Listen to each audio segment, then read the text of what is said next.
সুপ্রিয় বন্ধুরা, আসসালামু আলাইকুম। আজকে আমি আপনাদের শোনাবো সহিহ বুখারীর 486 নম্বর হাদিস।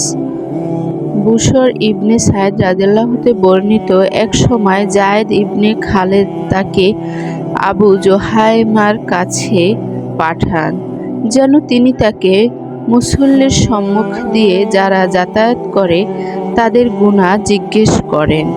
এ সম্পর্কে তিনি রাসূলুল্লাহ সাল্লাল্লাহু আলাইহি সাল্লাম থেকে কি শুনেছেন? আবু জুহাইম তদুত্তরে বললেন, রাসূলুল্লাহ সাল্লাল্লাহু আলাইহি সাল্লাম ইরশাদ করেছেন, মুসল্লির সম্মুখ দিয়ে যারা যাতায়াত করে যদি তারা জানতো এতে কি গুনাহ হয়, তাহলে মুসল্লির সম্মুখ দিয়ে পথ অতিক্রম করার চেয়ে 40 দিন দাঁড়িয়ে থাকা তাদের জন্য উত্তম হতো। বর্ণনাকারী আবুন নজর রাদিয়াল্লাহু বলেন, বুশর ইবনে সাইদ রাদিয়াল্লাহু কি 40 দিন, 40 মাস না 40 বছর বলেছেন তা আমার জানা নেই।